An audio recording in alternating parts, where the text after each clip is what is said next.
area is, thank you. My pen help too. Thank you. So surface area is the sum. What does sum mean, everyone? In all, what operation is that? Addition. So it is the sum of the area of each face of a 3D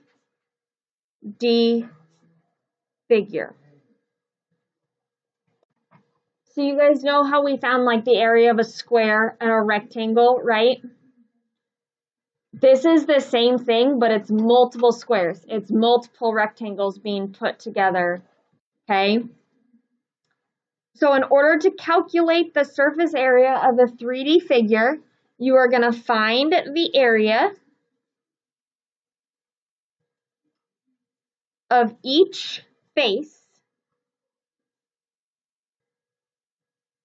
and take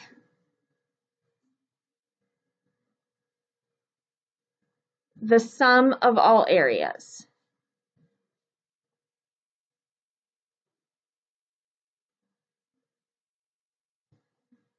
So you're going to find the area of each face. Remember, a face is a side.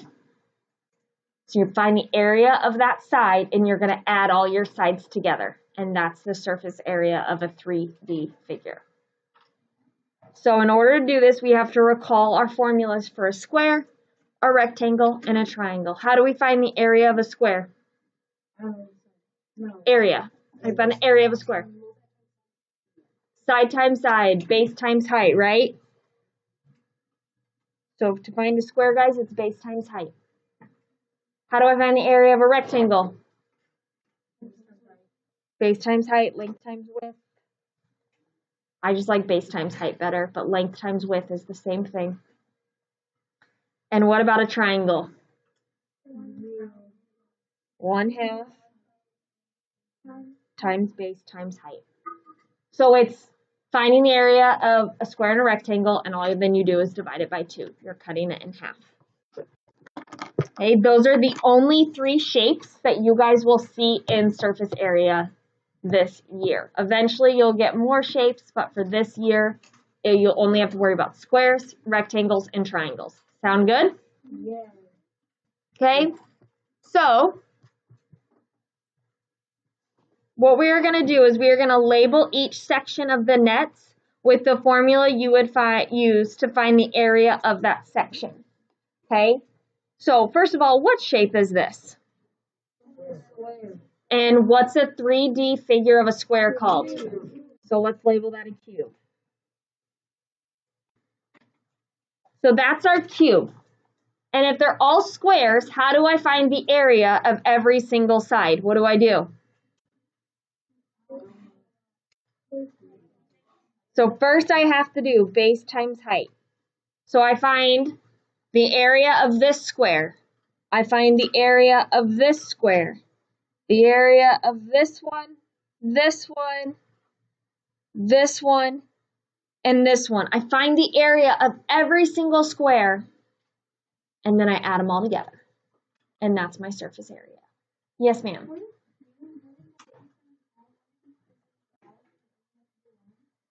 Yeah, but you still have to do it that many times because you can only do it once and you're just not going to have it. But yes, it's the same answer for all of them, but you still have to do it for all of them. You just have less work since it's always the same. Yes, Eva. Could you do like first one? Could you do like 5 times whatever you get for the first square? Or wouldn't you just answer? 6. Because there's 6 sides. Yeah. So let's say base is 3 and height is 3. What's 3 times 3, guys? 9. And then there's 1, 2, 3, 4, 5, 6 of them that are all the same. So what's 9 times 6? 54. So that surface area is 54. A cube is easy because everything's the same, right? Okay. So we'll go into more with numbers in just a minute, okay? Let's go to this one over here, this one in the middle. What shape is this? It is a square pyramid. Now, I'm going to tell you this right now. We will not have square pyramids on homework, on quizzes. It's not in your INSCAS. You guys will not see it. But you do what I teach you the same way with square pyramids, even though you're not going to see them. Does that make sense?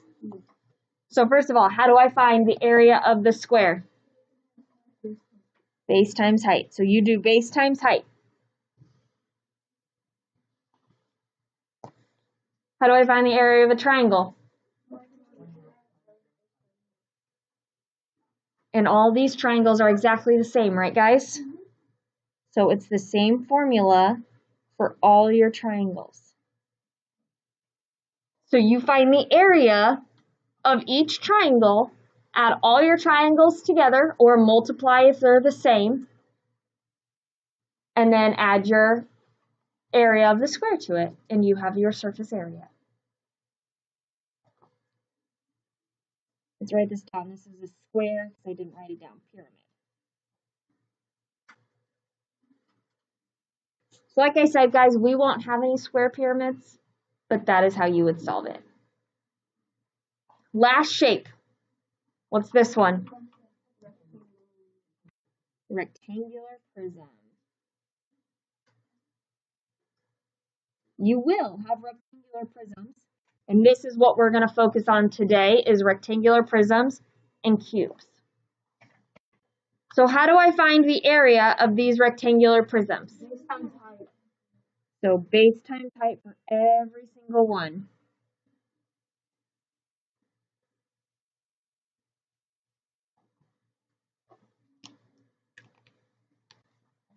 Now, what's true about a rectangle, guys? This line right here.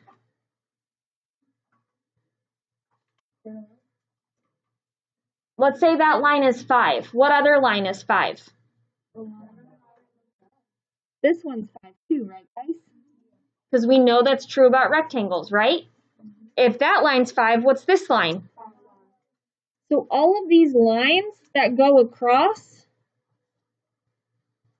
are all 5, right? Okay? What about this line?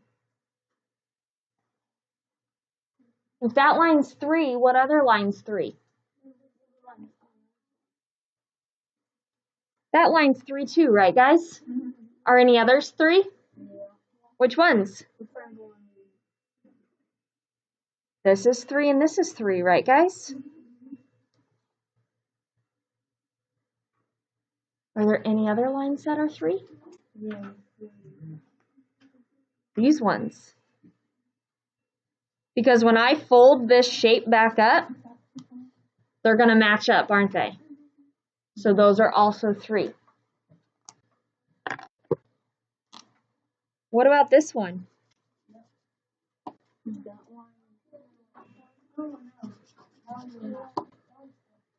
Let's say those are 2, right? These are also going to be 2. These are going to be 2. And these are going to be the same. If you have not color coordinated your square like our rectangular prism like I have done, please do that now.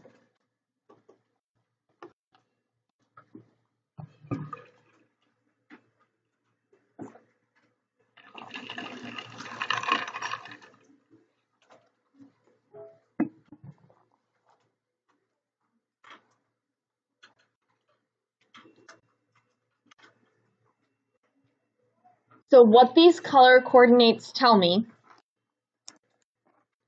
is that the area of this rectangle, that base times height, is going to be the same area as what other base times height?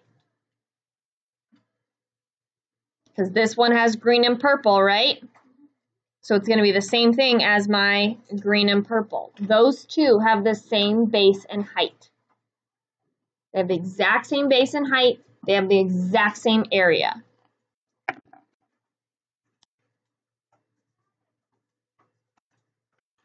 Now I have a green and a light blue. that basin height is the same as that basin height. They have the same base, the same height, therefore they have the same area.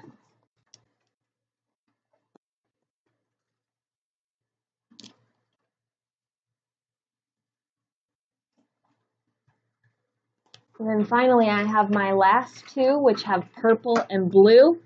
Purple and blue have the same base, they have the same height, therefore they have the same area. So what do you notice about this rectangular prism? What do you notice, Connor? Yeah. Do you think that's always going to be the case, guys? Yeah, because they're rectangles. Whatever is true on one side has to be true on the other side in order for them to be rectangles, right? That's the beauty of them being rectangles. They have to be the same. There will always be two of each side. So if you find one side, the other side mirrors it.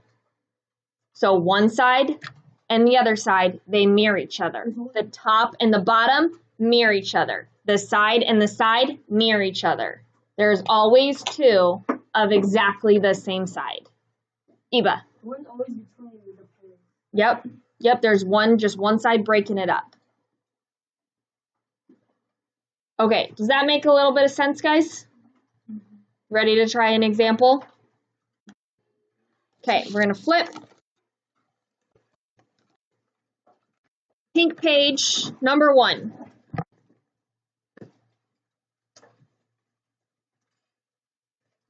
So this is what most of your problems are going to look like. You're going to get a 3D rectangular prism. They are not going to draw out a net. Sometimes they will. A good chunk of the time you will not see a net, okay? So that means that this rectangular prism, they give you one side is 18, one line is 14, and the height is 2, meaning the length is 18, the width is 14, the height is 2. You have to find the surface area. So there are 6 sides to a rectangular prism, right, guys? Mm-hmm. So that means that I need to have 6 areas before I can add them all together. Is that understood? Mm-hmm. So, do you guys all see that rectangle right there? Yeah. What is my base and my height of that rectangle? So what do you think I'm going to do to find the area of that rectangle? So we're going to write 14 times 2 because that's one of my sides. And I'm going to take my calculator if I need it, and I'm going to do 14 times 2, and I'm going to write down the answer.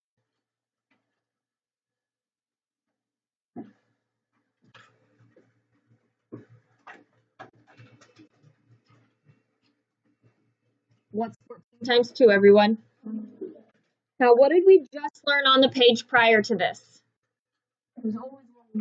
There's always one mirroring it. So if this side is 28, that means that I have to have another side that is also 28, which means I can take 28 and multiply it by what? Because there's always 2 sides that are exactly the same area. So then I would type 28 times 2 in my calculator. And we get what?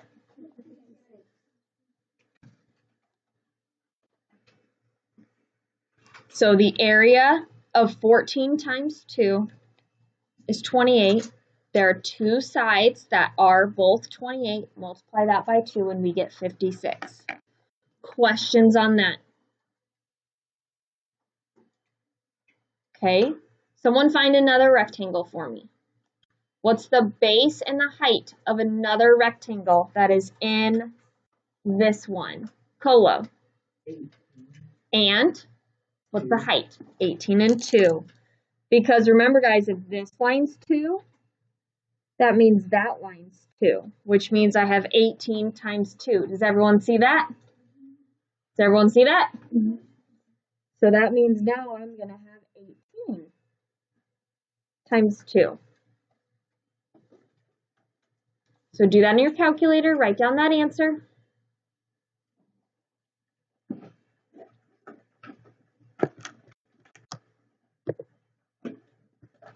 What do we get, you guys? And what's true? If one side's 36, there has to be, so what do we do? 36 times 2. What's that? So these two sides are both 28. The front and the back are both 36.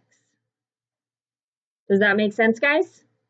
So what two sides do I have left to find? 18 and 14, which is my top and my bottom. So now I need to do 18 times 14.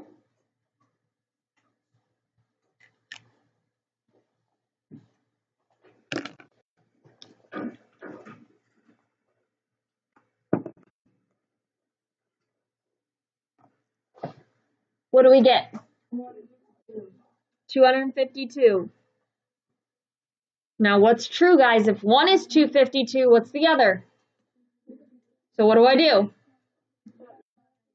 Multiply it by 2.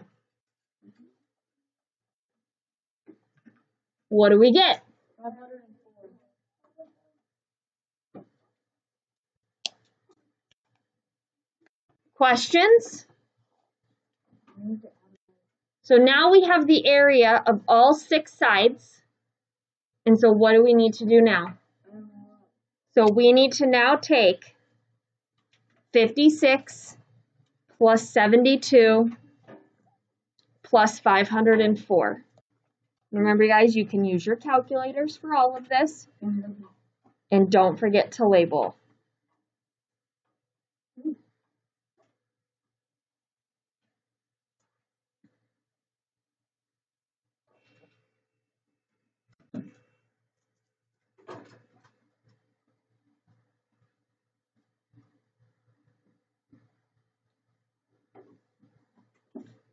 What did we get? 632. And then what's my label? Inches Inches squared. Remember, guys, it does not matter what type of area you are doing. Anything that is area is always squared. Area is always squared. So 632 inches squared. All right. That was one question. Did you guys see the amount of work that I showed? Yeah. Were you allowed to use your calculator? Yeah. So use the calculator to do the math, but you must show me this. Is that clear? Yeah.